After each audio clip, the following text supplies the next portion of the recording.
I got to be a part of this thing called the Gabriella Lena Frank Creative Academy of Music. Mm. And if you don't know who Gabriella Lena Frank is, she is an amazing composer, Okay. world renowned, heavily commissioned orchestral and chamber composer. Yeah. And she started her own academy where she brings composers to where she lives up in Northern California, like in the mountains in this town called Anderson Valley, Cool. and in wine country out there. And so I got to do that in 2019, and it was so eye opening for me because one of the things that happened when I went there, one, I had never been to a forest or outside of the city like ever. So for me, Oh, it was wow. just like there are mountains, there are trees. What is this? Like I'm from Texas. I'm used to Flat. Cowboy Stadium Yeah. or the Rangers Right. ballpark. So like for me, I was getting outside my comfort zone by going to this, but it was one of the most impactful experiences. And one of the things that happened while we were there, one of the last things we did was in this small town. There's only one high school, or there's only like one high school, one middle school, like very small rural community, mostly of Hispanic and Latino descent. And so what she does is she put on a concert of new music where they all sort of came to this high school gymnasium, Mm. and we all performed. We got to play these new music works for this audience, and there wasn't much music stuff going on in this town, but the way they responded to it and the way they were just really intrigued by it and just open to it really was inspirational because I was just like, wow, like she created an opportunity where people could come in, listen to music they've never, and for a lot of them afterwards, they were asking us questions like, how did you do that, and what does this look like, and how did you make this Yeah. sound, and we got to demonstrate that stuff, and so I think we have to create opportunities to engage. I think Mm. audiences that we're not used to engaging with. I think that was a big thing I learned from doing that.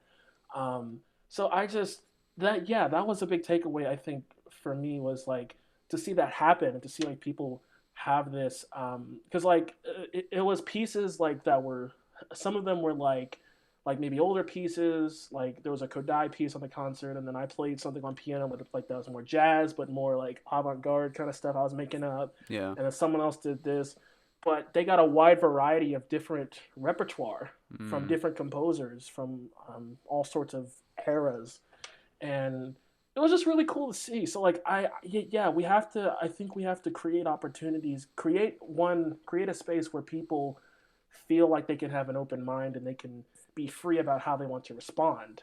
Because sometimes they'll clap, sometimes they'll want to cheer, sometimes they won't, and they just sit there and whatever the response is. Hmm. But creating a space where people can react and embrace the music how they want to, Yeah. I think is really important.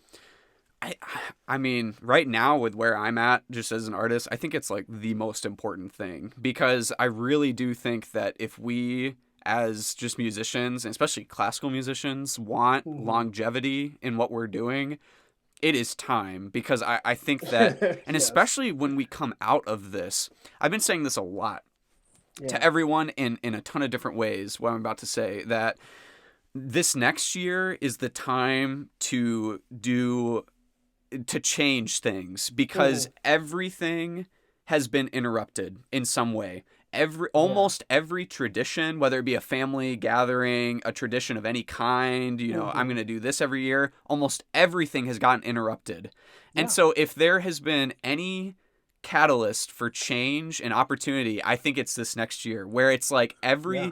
everything has an opportunity to be reinvented because it's already been interrupted. It's not Right. like you have to tear off the Band-Aid and we're all right, guys, we're gonna change this. This is gonna suck. Oh god, it's like it's already happened. And That's so already this happened. next Yeah. year, True. you have the opportunity to totally reinvent everything. Yeah. Which not everything needs to be reinvented, but I think that's an exciting time because Yeah. yeah, just for that reason. And so I think that, of course, is a very positive way of looking at it. There's obviously been a lot of things we didn't want to change that are going to change. Mm-hmm. But, having that positive outlook, I think, is important just in general. Yeah. But, yeah, for classical music, I think if we really want this to last forever, we have to start thinking about how are we going to get people that would not be normally Hmm. interested in what we're doing, you know? Yeah. Yeah. Yeah.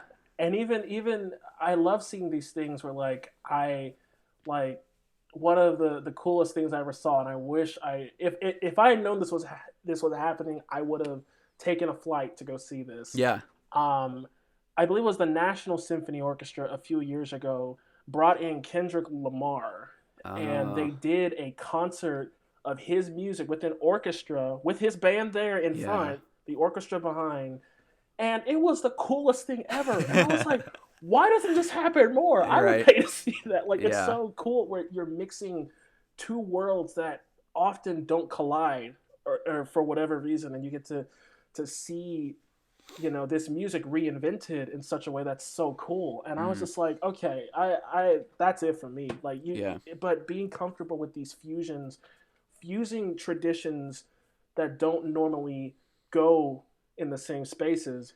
People who go to hip hop concerts and people who go to classical concerts, mixing those audiences in one space Mm-hmm. and seeing how that happens. I think it's brilliant. So like that, I'm excited for more things like that, Mm-hmm. where it's reimagining what these spaces look like and who is there.